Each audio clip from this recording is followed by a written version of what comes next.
Good morning 6th class. I am Sushi Chauhan from Happy Camry School. बच्चों, हमने ये 3rd chapter पढ़ा था, आधा रीड हुआ था। ये पेज नंबर 18 है। चैप्टर का नाम था निष्ठुर अनुकंपा। इसका अर्थ है बच्चे, जिसके हृदय में दया ना हो, ममता ना हो, मोह ना हो और जो दूसरों के कष्टों की परवाह नहीं करता। बच्चे, आप जानते हो कि इस चैप्टर में 4 भाई थे जो ऊंचे कुल से थे, ऊंचे कुल का परिवार था, अर्थात कुलीन कह सकते हैं या ऊंचे कुल के कह सकते हैं। अब बच्चे, वे चारों भाई जो थे वो कुछ भी काम धंधा नहीं करते थे, कोई भी नौकरी नहीं करते थे।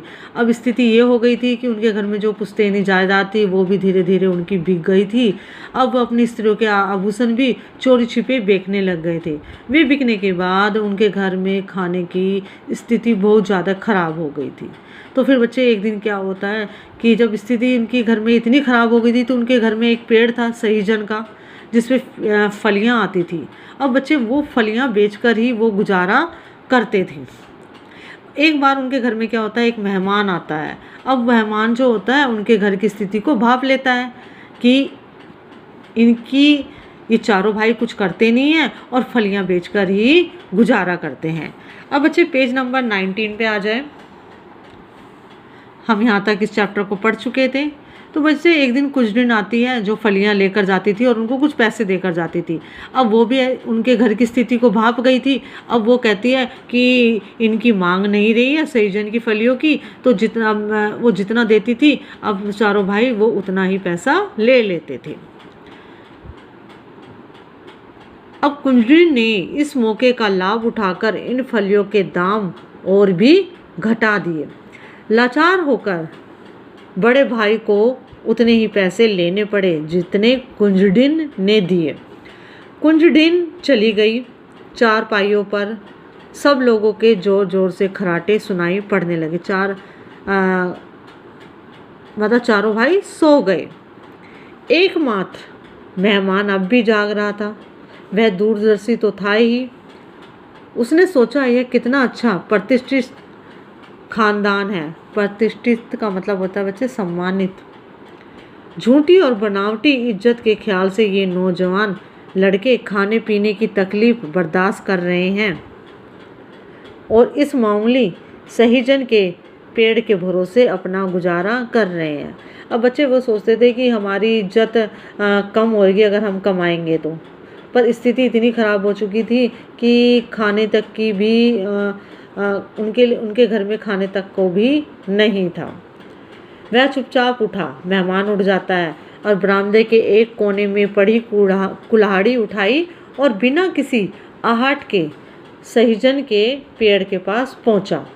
पेड़ को जड़ से पास से काटकर धरती पर गिरा दिया। अब बच्चे, उसने क्यों काटा था इसका भी कारण है, आगे पता लगेगा आपको। फिर पो फटने से पहले ही, पो फटने का मतलब होता है बच्चे सूरज निकलने से पहले ही, अंधेरे में मेहमान उस घर से चल दिया। सवेरा हुआ। अब बड़े भाई ने उठकर देखा कि मेहमान बरामदे से गायब है और बगीचे में सहीजन का पेड़ कटा पड़ा है। घर को सहारा देने वाले किसी बुजुर्ग के मरने से जो मातम छा जाता है, वैसा ही उस परिवार पर छा गया।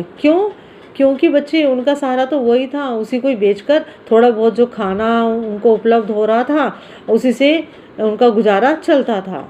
तो एक तरह से अब उनको लगा कि अब ये पेड़ कट गया है तो अब तो कोई सहारा ही नहीं रहा। चारों भाइयों की माँ कहने लगी, यह दुष्ट मेहमान कहाँ से आया था? यह रिश्तेदार नहीं, मेहमान नहीं, पिछले जन्म का हमारा दुश्मन है। उन चारों भाइयों की माँ बोलती है, अगर इसे हमारी बुरी हालत पर तरस आ रहा था तो चुपचाप हमारे घर 8-10 मन अनाज भेज दिया होता। हमारे परिवार के एकमात्र सहारे सहीजन के पेड़ को इसने क्यों काट डाला?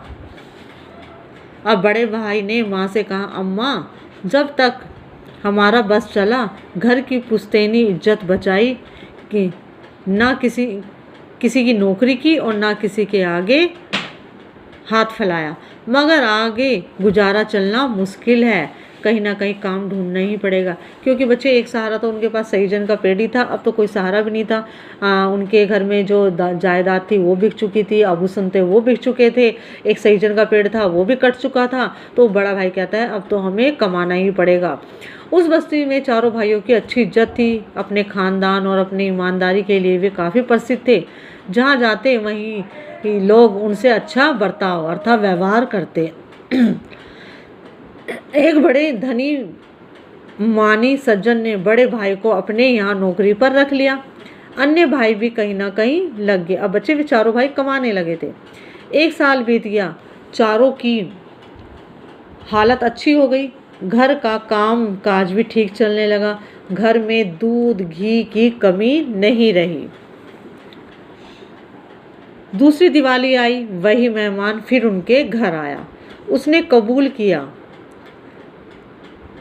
मतलब उसने स्वीकार, कबूल का मतलब होता है स्वीकार करना, कि बगीचे का पेड़ उसी ने कुल्हाड़ी से काटकर गिराया था।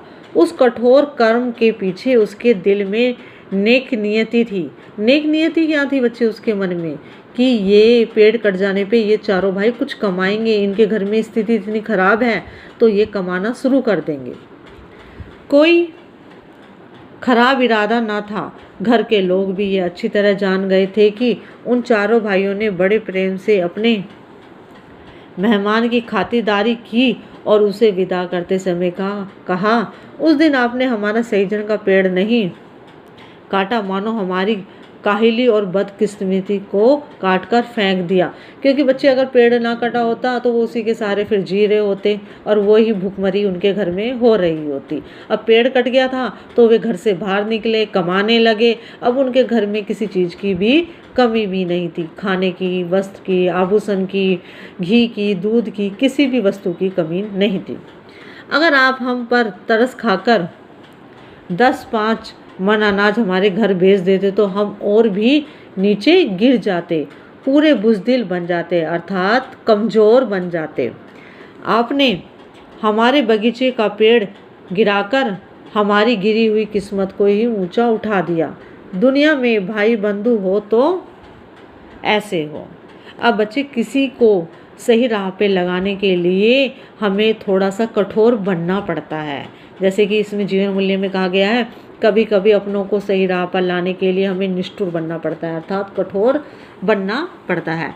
बच्चे ये चैप्टर ज़रूर आपको समझ में आया होगा। इसके कुछ शब्दार्थ हैं जो आपको आज की डेट डाल के अपनी नोटबुक में करने हैं। ये देखिए बच्चे, कुलीन ऊंचे कुल में पैदा हुआ, शरीक शामिल होना, गरज ज़रूरत, बर्ताव व्यवहार, बुज़दिल कमज़ोर, निर्वाह गुजारा, आग्रह निवेदन, प्रतिष्ठित सम्मानित, कबूल स्वीकार। बच्चे 9 शब्दार्थ है, ये आज की डेट डाल के अपनी नोटबुक में करना है। और बच्चे एक एक लाइन छोड़ के करोगे।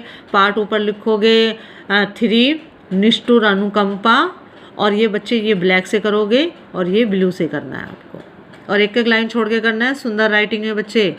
और अपनी नोटबुक भी बच्चे आपको डेट बता दिया जाएगा, नोटबुक भी भेजनी है चेकिंग के लिए। Thank you.